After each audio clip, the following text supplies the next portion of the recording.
Yo, we back, man. This is our first video of The Voice. We call this interview podcast, whatever y'all like. And if you like this, subscribe, like, comment, share this video. Let me know what's going on. So I have my first ever interviewer here. What's going on? Surp, man. Introduce yourself to the people, man. I go by Surp from Eustis, Florida, king of the city. And hopefully by the end of this, niggas know more about me and what I do or what I can do. Okay, that's some stuff I need to let them know about the podcast. The voice is real, uncut. We get down, I wouldn't say too personal, but we just, you know what I'm saying? We make it a little more, you know what I'm saying? So we're gonna just get into it. Let's do it. First question I got for you is, where did you grow up and what environment was you in growing up? I'm from Eustis. This is like, I tell people all the time it's maybe an hour north of Orlando for people who don't know. Yeah. And I guess growing up, it was straight, like typical like black people shit, I guess. I don't know, like my shit wasn't too... Like grandma, everybody goes to grandma's house, whole nine. Right. It wasn't no, like niggas wasn't starving, but niggas wasn't having. Like whatever that middle ground is, like that's where we was at. Just thugging, doing our own thing, little kid. Okay. Well, what made you get into music? So I used to battle in like the 7th grade. I was crazy at the lunch table. If anybody went to Eustis Middle School in 2007, niggas know about me. I used to battle and I quit for a minute to like do the whole skateboarding thing, whatever. And then just randomly I had a homie who was skating. And so he told me about another homie of ours who had a studio at his crib. He made beats. I just started going with them niggas and recording and shit. It started coming out how I wanted it to come out, and I was like, fuck it, we just gonna run with it. That shit goes. Remember your first song? Yeah, it's on SoundCloud. It's called Wave or Waves or some shit like that. Well, the first song I put out was the first song I recorded. Them are two different things. First song you put out? Yeah, it's called, I think the first song I put out maybe was like a feature with like my homie Alex, rest in peace, and his brother Ray. I think that was the first one somewhere on YouTube. But the first one of my own was Wave. Yeah. I remember putting that down for sure. So I heard you got a clothing brand, Activist. Right. Boys go shop, man. I got on vape today. I don't know. I should have put that on low key. You should have put it on. It's one of the two. If I ain't So one, what made you start Activist, and where's the name the Activist come from? What made me start it was we started having a little motion with like the music and stuff like that. So my brother Trey was like, well, his sister had like a little Cricut vinyl press machine or whatever, and that nigga's always about some money, so he like, bro, why don't we like sell shirts or whatever? I'm like, all right, cool. So we came up with some stuff, kind of cut it out on the Cricut, pressed the shirts. We maybe ran up like 500-600 just doing that. These shirts just said the Activist. It wasn't what it is today. Yeah. And then, you know, that kind of like fell through. Then I got hurt, learned graphic design, and I'm like, well, now that I do my own designs, like we could just take this shit to the moon for real. So that's how that kind of came out. How did it come about though? I don't even know how that came about, to be completely honest. I think maybe one day I was sitting at my homie Mike Fett's studio. We were at his crib. And like, since my name is Surp or whatever, I'm like, okay, this will be cool to like, it matched with like the actual brand of called Surp at the time. Yeah. And I just remember saying it in songs. Like, you can go back to some of my old stuff and I'm saying it in the songs. I'm like, you know what? Like, okay, every rapper kind of got their crew, so to speak. Like, Wiz got Taylor Gang, Nicki got the Barbs, like... Thug got YSL. Right. So I'm like, I need something to call my fan base. So it just worked out. Like, we were already pressing shirts. Plus, I was already screaming this in the songs, and I needed something to tie everything together. So that's where the Activist came from. Right. Earlier you mentioned skateboarding. How did you get into that? Cause that's I know a lot of black kids typically don't skateboard. Right. Football players, basketball players. How you got into skateboarding? I can't remember what year it was, but I was at my grandma's house and I got like, I don't know if you like know about these, but they got these Easter baskets that you could buy from like Walmart. Yeah. And the Easter baskets got like all type of stuff. You may get a basketball in one, you may get a skateboard, whatever the case may be. And mine had a skateboard, so you know, like this was before social media, before all that. So it's like we ain't had nothing to do but really play outside. So I'm playing with the skateboard, whatever, and it just never left. And then I moved next door to somebody who knew what they were doing. And they just showed me everything I didn't know, and I progressively, like, you know how when you get good at something, you like, oh, okay, this is it. I just went from ollies to kickflips, like stationary, then kickflips moving, and then I took off. Just never stopped. All right, let's jump back to the music aspect of this. So we did a little research. It said you had about 27,000 streams this year, 50K views on YouTube, 20,000 plays on Spotify. What was the key to your success this year alone? I would probably say consistency and creativity probably are the two things I would say. Cause with social media, like what niggas don't see, they don't know about. So you said consistency. Right. Can you evaluate what were you consistent on? I think this year was more so my visual presence for sure. Like just dropping clips, dropping little 30-second clips of songs. This was probably my first year like really branching out and doing out of town features. Like being recognizable, basically. Right. And then TikTok played a big role because I had something hit like 40,000 views on there. So it's just like really just that and just kind of, I don't want to use the term flooding the market because like niggas will just put out anything, but flooding the market the right way with something you think they want to see and just keep hitting them with it, with a little bit of style to it. And hopefully, I mean, they gravitated towards me. I don't know if this is my biggest year streaming, but it's one of the biggest years since I started for sure. Like definitely. Like what Ron Wade said, his biggest year was his most recent year. Type shit, yeah, for sure. Because last year was like my lowest, but then every year before that was like, I don't know, somewhere in like 20,000 total or something like that. So for this year it'd be like 85,000 type. Yeah. That was pretty impressive. I was hyping up. So what's the goal that you have to get in this year that you hit? 15,000 plays. 15,000 plays, you passed that. Yeah, right. 15,000 was like one of the ones for sure. It's 15,000 in total, like not just one platform, it's total. Mm-hmm. So the fact that I did the numbers and it was at like 85,000 or something like that, I'm like, alright, cool, this is where I want to be. Like, I got back in that mode again, a little key. So nobody ever wants to, but let's talk about it. Love life, where are you at in that? Got me a little something. Nah, I got a girl for sure. Situation. Yeah. Okay. How does she play a factor in your skateboarding, clothing brand, music industry? Where does her role come in at? What does she do that keeps you sane or whatever? It just be somebody that I can talk to about what's going on that's not attached to what's going on, so there ain't no bias. Perfect way to put it. Yeah. Like she here, but she ain't here. Like you don't know this person, or this person, so it's like when I tell you about this, it's like you could be like, oh, okay, this is how I feel about this, instead of like, you from the same friends group as us, so I tell you this now, like somebody being weird, it's just crazy. So it ain't no bias stuff. It's right. You venting to a ghost. Right. Almost, yeah, okay. For sure. What is your end goal in all this, bro? That's actually a good question. I don't know, for real. Like, where do you want to go with this? What do you truly want to take off the most? Would it be your skating career, your industry music career, or did you want it to be like your clothing brand? Where do you want to really take off? What do you feel like can create generational wealth? I feel like one hand will wash the other for sure. Like if the clothing brand pop, let's say we make like 250,000 a year, I can put that in the skateboard and sponsor some young niggas that I know that want to, like a chance at something and kind of give them something to look forward to. If I pop with the music, I can leverage my celebrity to sell clothes and then also like do the skateboarding thing too. And then if, something does happen with skating, like I'm able to like give certain stuff to young niggas and give them hope and like let them know that if I was able to do it and you right next to me, like there ain't no reason you can't do it. So I don't know.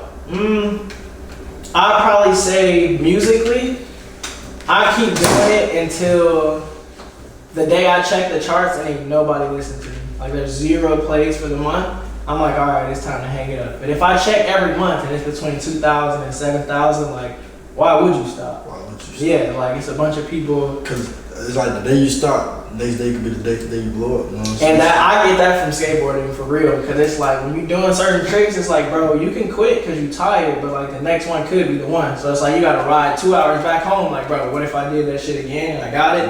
Yeah. Or like, bro, I quit. Like now I'm in a bad mood the rest of the night type shit because I could have kept going, but I chose not to. So it's like, my end goal is just to make all this shit work and be able to like help out whoever I can help out for real. Like you can't help everybody, of course, but Exactly. like just to be able to, all right, I'm popping enough to where, okay, cool, bro. Like you want, I don't know, like you want a chance to be in front of a crowd or something. All right, cool. I'm having this show this day and this day. I'm doing meet and greets. Like, why don't you control the room in the meet and greet? So like, you want to public speak.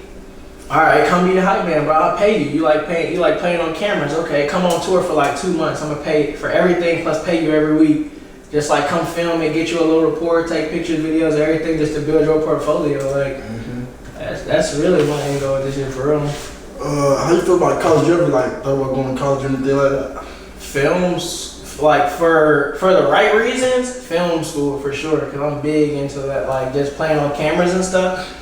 But for like fun and stuff like that, yeah. But that's not. You don't want to just go there for that. For fun. So it's like, I don't know. I just really be on some shit like, I'll try to learn whatever I'm passionate about. I'll try to learn it out here. And then like if I'm able to, like, I don't know, get some form of scholarship or some type of whatever, then I'll go for sure. But like I wouldn't say too late in the game for me, but I'm way removed from like just graduating and like being able to finesse all this other shit to get in, to where it's like, all right, I'm just like figuring it out here, and like hopefully like I can get some type of pass into what I'm trying to do, or just meet the right person that's already there, and then I can work with them. Let's talk about legacy, bro. What legacy do you want to leave behind? Like, and I'm not talking about for Surp, I'm talking about for It's me, period. you, period. I mean, so far the little legacy that I got ain't really too bad. Ain't no smut, ain't no snitching, ain't nobody ever hold us for real. Like, ain't nobody ever took nothing. Not that I'm like this super street nigga, but I'm just saying, like, things as far as like niggas' reputations, like them things that matter when somebody bring your name up, like, oh, you be beating on females, or like, oh, this nigga a snitch, or this nigga a hoe, or this nigga will take something. Like, none of that is on anything that I've done. So I think the one thing I do want people to, I guess they remember about me when I'm like quote unquote gone or whatever, is just like, that nigga did everything he said he was gonna do. Everything. Like that's like one of my biggest things, is like any of my homies will tell you, like a lot of people be on some shit where it's like, I'm not going to mention what I'm gonna do because I don't want nobody to like sabotage it, or, you know, just in case I don't do it. I'm the type of nigga, like, I'm gonna mention it 4 or 5 times. So when I do it, you seen that I did it. Exactly. So you know that if I did it, there's no reason you can't do whatever it is that you think about. If you wasn't doing music, what would you be? Skating for sure, still. And you think you'd be like a different industry, like drugs, you know what I'm saying, anything like that? I mean, we Trapping. still kind of played in that for sure, but Elaborate. I'm smart enough to know that shit like that don't come with a long shelf life for real. Like, if niggas knew me and like my personal upbringing and shit like that, like we come from stuff like that. Like, what do you tell the kid that's playing with drugs right now? And I'm talking about moving weight. What do you tell those type of kids? I don't tell them shit because they can't listen. But like niggas younger than them, like I definitely just be on some shit like, look bro, it look cool for sure. Like that shit do look cool. Like trust me, you flex money, you got little hoes in your comments, you probably fucking hoes, whatever. But like, I done lived long enough to watch niggas start that game and then watch niggas lose at that game. Cause it's like, like all this shit's a game. Like that's how niggas kind of categorize it. So it's like, if this the game and you die or you go to jail, you lost the game. And a lot of niggas I know that played in this game went to jail. A couple of niggas I know that died. But it's like, if you go to jail, you lose a game. So it's like, that jail shit ain't for nobody. I tell the first motherfucker, I'm terrified of jail. Like, we can do whatever out on the streets, whatever. But as soon as they come to jail, bro, like, I just don't fuck with that shit. So it's like, it depends on why you do it too, though. Like I said, I had dipped and dabbed into that shit too, but it was for the right reason though. Like, niggas, these jobs ain't paying shit. Yeah. And I got people that need help with stuff. So it's like, I'm trying to go the right way, but the wrong way just tapping me on the shoulder like, hey, little bro, you can make this, doing this, whatever. So it's like, fuck it, I'm gonna go over here and try this shit until I start running into the police. And I'm a nigga that's like, somewhat based off of signs and shit like that. So it's like, if I'm running into the police a couple of times, I'm getting away. It's only so many times your ass gonna get away before you get caught. Right. So I'm like, you know what? Tell you one time, don't touch that stove. You go touch that stove again, your ass gonna get burned. You keep touching it, you're gonna blister and burn off your senses. Now your ass can't feel nothing. Yeah, exactly. So it's like, if there's any young niggas or any peer or anything that look up to or to me, I'll just say like, just cause I did some shit, like, if you see me do some shit, ask me why before you go trying to do it. Because my reasoning may have been different. You may do some shit because you hear a rapper rap about that shit. Or like, that shit look cool in a movie. Where it's like, for us, bro, we did that shit because we ain't have no choice. Like, we ain't want to do this shit. Like, we ain't really... Choice. Right. So it's like... And then niggas wouldn't even... Like, back when we was doing what we was doing, like, niggas would act like, hey, bro, put me on, hey, bro, da-da-da-da. And I'm like, hell no, because, like, I'm risking my freedom. You know where it's going to go. So if you get flipped, that's on me. And I'm doing this because I ain't got the money. So now you go to jail and you know I don't got the money. That's why I'm doing this shit. Like, nowadays, it'll just be too much. So, like, any young nigga that think that shit is cool or whatever the case may be, like, really, I encourage a nigga to watch any drug, movie, documentary, whatever. They all end the same way. Niggas die, go to jail, and end up with nothing. Every single, I ain't seen one. The success story, happy ever after on drugs. Right. So it's like... It just don't go that way, bro. It's black and white. Right. So I'm telling you, it does not go that way. Right. So, you living in a fairy tale, bro. Right. It don't go that way. I can show you a couple of cases of niggas that I grew up with. They took that route, I took this one. Like, them niggas either died or they got felonies and now their life is harder type shit. What do you say to anybody that's about to quit in this music shit, bro? Like that's really on their last stand. I love that question. I was just talking to my brother about that yesterday. For one, you can't get into this shit about no money. Like, I know you may see this nigga flexing and this nigga flexing or this nigga flexing. What niggas don't owe is like whatever dollar's given has to be paid back. Mm-hmm. So if I sign you for $1 million, and you got your $1 million, that's cool, go show the hoes, whatever, but you owe me $1 million. So it's like, and then let's say you get you a song with Future, that costs $250. So now you owe me $1.25 off rip. So it's like you get you a hit single and you wonder why your checks ain't coming in and you owe me. So it's like, need that back. Right. So I wouldn't do it for no money. I just say like, I mean, niggas gotta be real with themselves too. Like if you know that you ain't. That shit suck. Yeah. That wouldn't bro. If it suck, it's trash. Yeah. Bro. I'm tired of you wanna be rappers, nigga. Go get in the field or something, bro. Do something. Look, bro, you just don't got it, bro. This shit, you got it. And that's okay. That's totally okay, bro. Like, I'm not out here trying to be Tiger Woods or no professional golfer because I know I don't know how to golf. Exactly. I know I don't know how to golf. But it's like, I don't know that shit, bro. That should be like a touchy subject for niggas because it's like there may be a nigga somewhere, bro, that's like, I got this shit, I'm hard, but ain't nobody listening. Feel me? Let me say this. Too many of you niggas out here tone deaf, bro. Right, yeah. Like, come on, bro. You can't. I'm not gonna sit here trying to make some noodles. Don't put no seasoning in that bitch and taste the noodles like it got a whole bunch of seasoning in it, bro. Don't go that way, get somebody else to tell me like, bro, my shit good, ain't it? Then if they tell you, nah, your homie hating. Like, I had to go do all of that shit, bro, before I started. Well, my situation is kind of different because like I had a little rep from skating and shit. Mm-hmm. So like I told you earlier, I went to one of my homies' cribs and I'm like rapping and shit like that. And like I'm the hardest nigga in here, but them niggas been doing it longer than me. And I'll never forget, shout out my nigga Jose Rodriguez, bro. We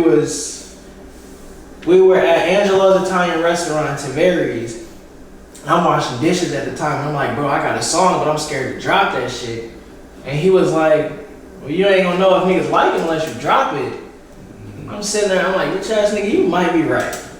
Couple of days go by, I drop my shit on SoundCloud. I think I do like 500 the first week. I'm geek. Like 500, this is back in like 16, 17.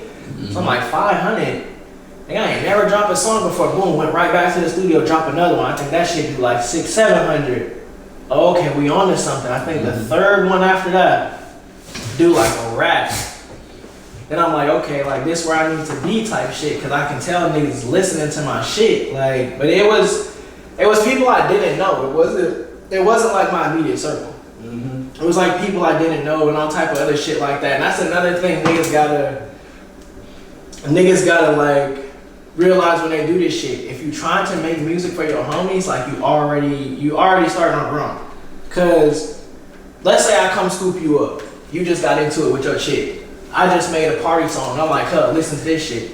You like, all right, bro, it's cool, but like, this bitch got me hot, bro. I don't give a damn about no party song. I want a pain song, nigga. Right, and then now I'm sitting here like, man, these niggas hating on my shit, bro. I don't fuck this niggas here and listen to my shit. And it's like, bro, you gotta keep doing that shit, but You gotta do it for you, in a sense. right, and then at the same time, it's like, bro, if you've been like dropping X amount of music and you're not seeing no real traction, it's okay, bro. You don't gotta be the rapper, be the manager. Like you make 20% of what I make. So you getting Justin Bieber's manager is probably richer than every rapper we think we know. Maybe nah, that nigga richer than Drake too. But it's Justin Bieber manager. We can't tell you what he looked like, nothing. But a nigga may look at Boston Richie and think that nigga can buy the whole Florida. Feel me? I be, bro. Y'all see a nigga with gold chains on, y'all go flocking. Thinking that he the one, but it's like the white folks who cut his check got more money than him and every nigga that he knows. So it's like, I just tell a nigga to like believe in yourself and keep doing it, but like know when it's time to like switch hustles and have something else to do for real. Like niggas ain't telling you to not do it if you love it, because there may be niggas that just find a passion in creating sound. Right. So you back, man. Technical difficulty. Hey, we're gonna fire you behind the camera, bro. Alright. Let you know. Yeah. So you was telling me the game. Imagine. So imagine you're in a different state, Right. a different environment, different household, whatever. Right. What do you see? Like, where do you picture yourself? What are you doing? I be thinking about shit like that sometimes. Like, damn, if I grew up here instead of here, like, what would I be into? Or if I grew up here instead of here, like, who would I know? Type shit. It really just depends on like what place. Let's drop you off. Houston. Shit, you in Houston. What you think you'll become a real estate agent? I'd be like deeper in the drink for sure. I'd probably still be making music low key because I like the shit that they be doing between them, Memphis, New York, Cali, Georgia, and here. Like them the 6 places. So I'd probably still be like making music. I don't know if I'd be skating, but I know I'd be making music. The good thing about this question though is that I asked about the magic it's a trick question. Because a lot of people, when you ask them to magic, you put them in a different space, a lot of people say, oh, I think I'll be, and then they'll change their whole career. Right. But your heart was set on one thing, music. Yeah. I'm obsessed with that's what shows this shit deeper than realize. That's why I love using that question, because a lot of people will be quick to say, oh yeah, bro, I think I'll be a car salesman. You just changed your whole career off a different location. How that work? You don't really love this, bro. You can't tell me Florida's the only reason you rapping. So it's like, that shit come from my pops. Like that nigga was like the CD man in the hood. Like anybody in the 2000s that's from Lake County or like Central Florida that was buying bootlegs and shit like that got them from my pops. And I used to just like steal his CDs and shit. I'm bumping that new Trick Daddy. This one Jeezy had like just came out with his first album. I'm bumping this shit like Eminem albums. I'm crazy about 50 Cent. I got the little earrings from the Magic Mall, all type of shit. So that's like, I was just deep into this shit before I started doing it for real. Like I'm still the type of nigga to this day, like I'll fuck around and find some shit from the 80s and 70s and 90s I never heard. Like, I be getting hyped. Like, bro, what the fuck? Like, I ain't know about this shit. So it be on some, like I fuck with music for real. It ain't just no like, oh, everybody else around the world started rapping, so let me get an easy lick. It was like, nah, bro, like I was battling in 7th grade. I stopped. Then it's just like niggas had the microphones and shit like that. So I'm like, fuck it. People started listening, so I'm like, yeah. In that water. Yeah. Oh, who's your top 5 right now, man? Oh, that's such a hard question. Like an all timer today. We do it all time. I'm gonna go Lil Wayne. Lil Wayne at 5? This is I'm gonna go from 1 to 5. So Wayne gotta be number 1. Wayne number 1. Yeah. It ain't every nigga today. Wayne was the first nigga with face tattoos, the lip piercings, like all type of shit. So I'd probably say Wayne. Then I gotta go 50 Cent for sure, number 2. 50. I gotta go ironically, 3 6 Mafia, number 3. I probably have to go. Damn, I don't even know. I know I gotta pick a Cali nigga, but I don't know. I'm gonna just go ahead and say. Damn, that shit hard, bro. I want to say the whole California for real, but I'm gonna just say NWA and everything that came from it. And then for number 5. I got a lot of niggas in the comments talking about, what the fuck is wrong with them? Ooh, cause my shit go crazy. Ooh. Then I gotta say Pimp C and UGK for number 5. Gotta do it. Gotta do it for number 5. Yeah. So Wayne, 50, 3 6, NWA. Pimp C / UGK, that'd probably be my top. I also seen another rapper, I can't remember his name right now, but I remember vividly he said that he made a specific album. Right. Where he just threw a whole bunch of different shit in there. Like he threw like some songs was like, he made like a 15 song album. Right. 5 songs was pain, 5 songs was street, right. 5 songs was like love. That's what I and it's like you do it because you see what they gravitate to more. Right. And so what do you think, knowing your fan base, what do you think they would gravitate to more? Or it just depends on who the person is? I feel like my fan base definitely, my fan base has trust in me for sure. Like they know that I'm not gonna make the same song more than 3 times. Mm-hmm. They know that for sure.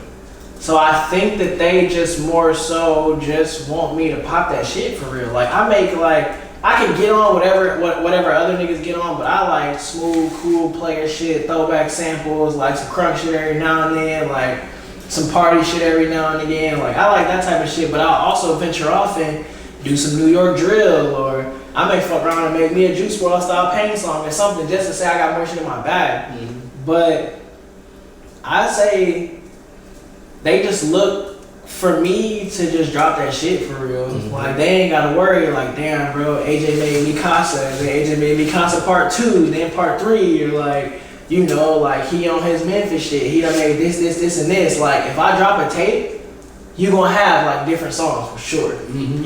Depending on the number, you may have 2 of each type of song, but it's never gonna be like this all twerk music, this all crunk music, this all smoker music. Like that shit is.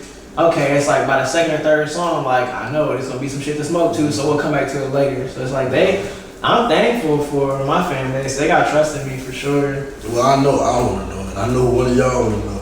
Where does the famous okay come from? Where does that come from? I do not. That is a really good question, bro. I swear to God, I do not know. Like I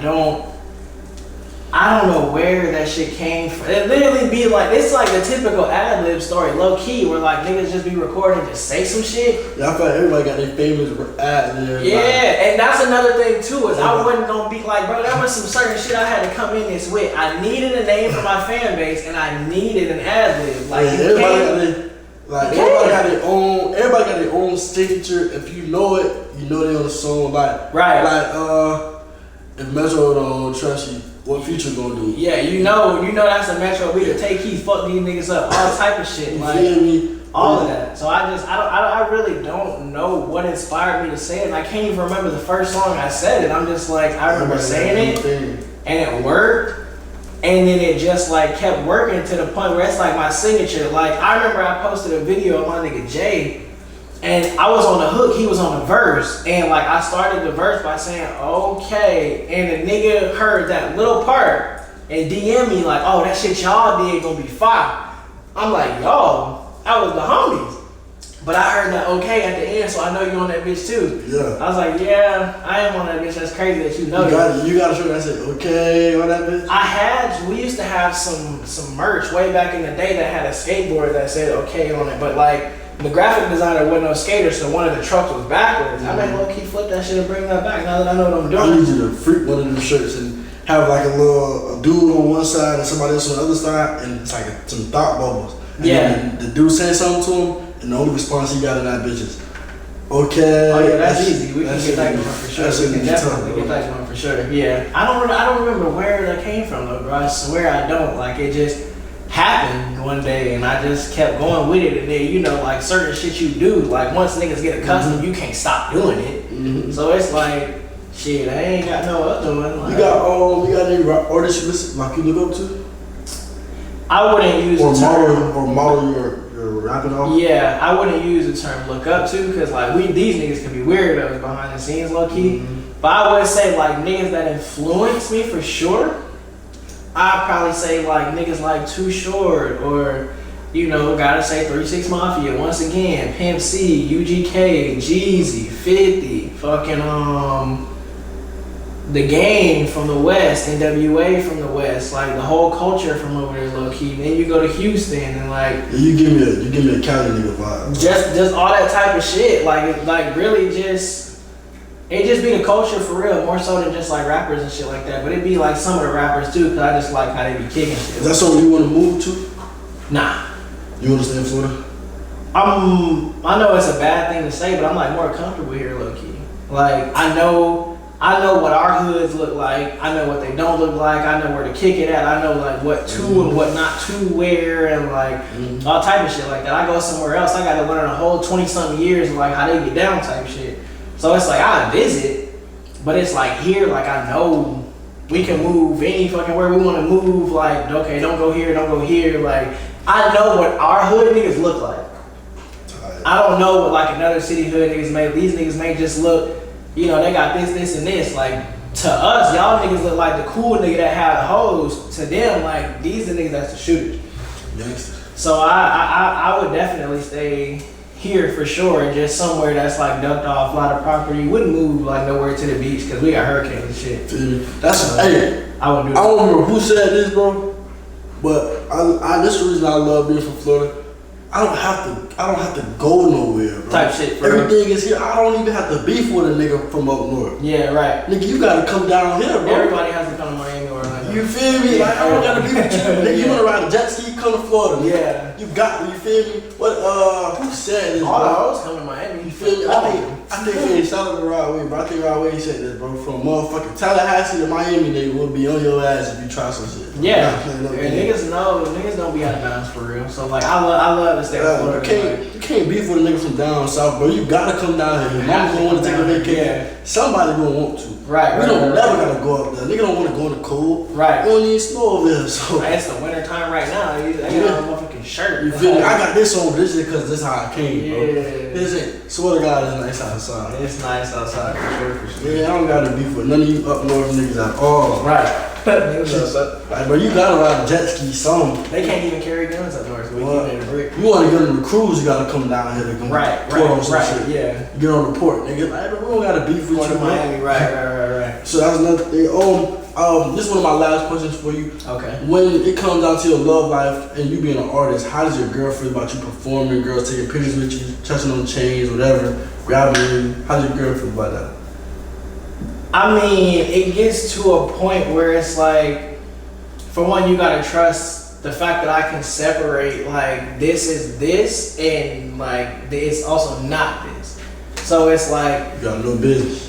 Right, and you gotta know that like I'm a public figure, and like these girls may look at me like, oh my god, he dressed fly, he do this, maybe in my comment section and my likes and shit, but like I'm looking at them as like fans, people that are cool, and like potential dollars and shit like that. So my feelings ain't involved when it comes to them, so you can't let your feelings get involved with what comes to that, because I built this career literally from these hands and this brain. I'll be damned if it goes away because somebody else doesn't understand that. Mm-hmm. So it's like, I'm just like, okay, this is what it is. You either trust me or you don't, but I'm not gonna stop this to go over here to something that may or may not last as long as this. I've been doing music for like 6, almost 7 years. I've never had a relationship that long. So it's like, you just kind of gotta, but then I don't even like them really being, I don't even really care for like my females to hear my music, watch my videos, none of that shit. Cause you may hear me talk about some shit me and the homies did on prom night. Years ago. Yeah, right. Get hurt now. Right. Get hurt now. Right, so it's you like, can't be tender when you mess with a nigga that got faith. yeah, so it's like, and I got stories, so it's like I wouldn't even want them to like really get indulged in that. Like treat me like who I am, the person. With you. Not like my stage name. Treat me how I am with you. Right. Don't start, oh, I heard you say this in your song, or who you was talking about in your song, because it's like, you gonna hurt your own feelings. Exactly. Because I'm literally just going down memory lane saying whatever rhymes. Meanwhile, you thinking I'm talking about some shit that happened today because I recorded it today.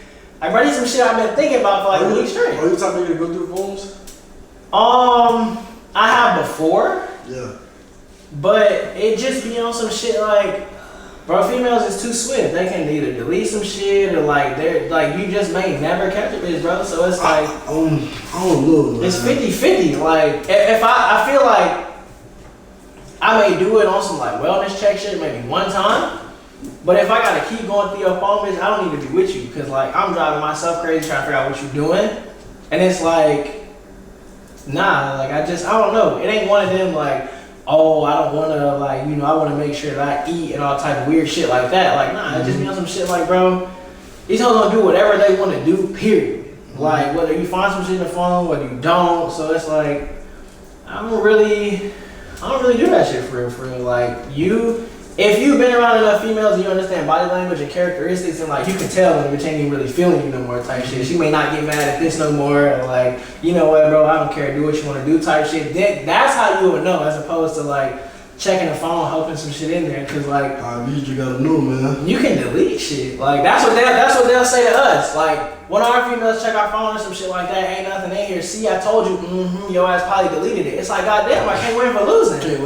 So it's like, I don't even really bother with the phone shit. Like I'm gonna see how you act, not gonna tell everything you wanna know. You ever like you can hang with a nigga and tell when this nigga start acting flawed. Yeah. So it's like you can't tell that with your female. Like your paper ain't stiff enough for real. Exactly. Hey man, that's all I got for you, man. I appreciate you for having me. I appreciate the sit down. I ain't had an interview since maybe like 2018, 2019 or something. It's been some years for sure. Yeah, man, you did good. You answered your question. Hey man, if y'all enjoyed this, subscribe, comment, go check out my page at She Crave Mal on Instagram. Surp gonna tap me in the description below. Right. And then if y'all mess with Surp, man, keep rocking with him, keep going, man. This new year 2024 gonna be disgusting. You're gonna see me everywhere. If I'm not there, it's because I don't know about it. Put me on and I'm gonna be there, I promise you. Right hand of God. Thank you. Hey man, that'll be easy. Voice. Okay.